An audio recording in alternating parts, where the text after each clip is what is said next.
Caterpillar Inc. has notified its workforce at the Wamego facility that Solar Turbines, a Caterpillar subsidiary, will take ownership of the facility. That according to a company spokesperson Wednesday. Solar Turbines will continue manufacturing operations in Wamego and use the existing workforce. Caterpillar had announced last June that it would be closing the Wamego plant sometime in mid-summer of 2025.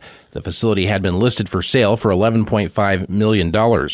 According to its website, the company provides energy solutions with turbo machinery for power generation and motor-driven compression products and package in the 1 to 39 megawatt range. There was no indication of what machinery Solar Turbines will be producing in Wamego. The price for school meals will be going up next school year. The USD 383 School Board on Wednesday accepted a 10-cent increase for student full-paid breakfast and 40 cents for student full-paid lunch. The measure passed on a 6-0 vote.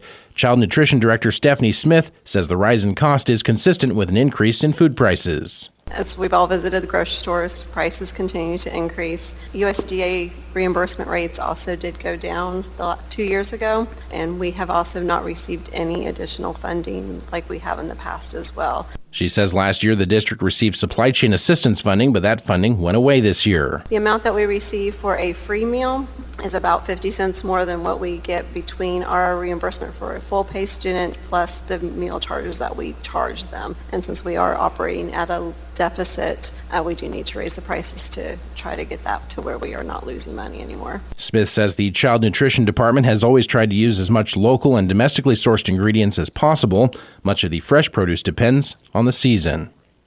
The Manhattan City Commission took final action Tuesday on a pair of consent agenda items tied to workforce housing. Among them, the final reading of a rezoning of K-State's Unger complex from business commercial to high-density residential.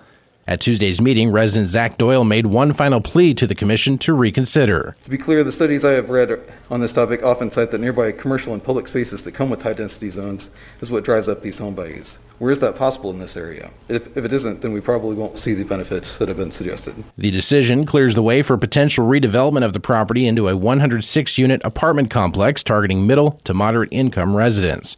Also included on the consent agenda Tuesday was the final plat of Lee Mill Village Unit 5 in the Miller Ranch neighborhood.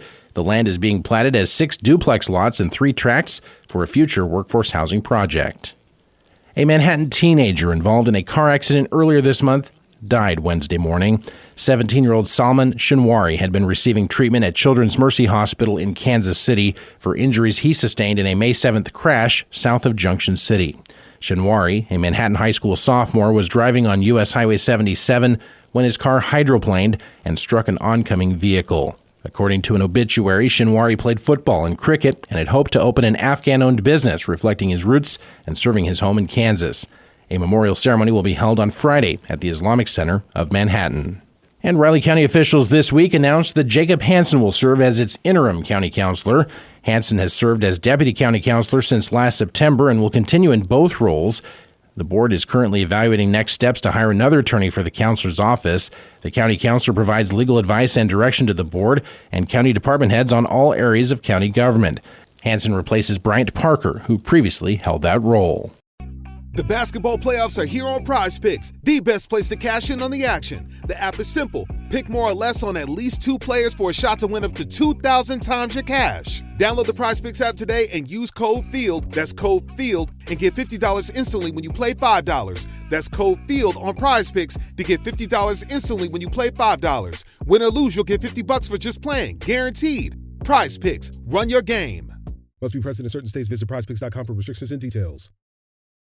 This podcast is supported by Progressive, a leader in RV insurance. RVs are for sharing adventures with family, friends, and even your pets. So if you bring your cats and dogs along for the ride, you'll want Progressive RV insurance. They protect your cats and dogs like family by offering up to $1,000 in optional coverage for vet bills in case of an RV accident, making it a great companion for the responsible pet owner who loves to travel. See Progressive's other benefits and more when you quote RV insurance at Progressive.com today. Progressive Casualty Insurance Company and affiliates. Pet injuries and additional coverage and subject to policy terms. Good morning, I'm Troy Coverdale with your sports headlines. K-State's appearance in the Big 12 baseball tournament, a short one. Houston hung a 5 spot on the Wildcats in the second to overcome an early K-State lead en route to winning 9-2.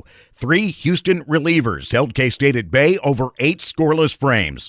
That leaves K-State sidelined over the rest of the weekend. They'll await the NCAA bracket announcement on Monday.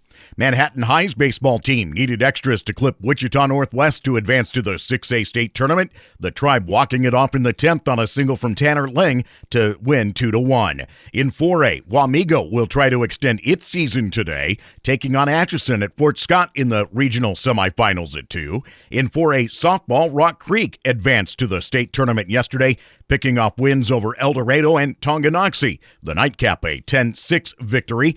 As the win marks the 5th straight season the Mustangs have made the state field.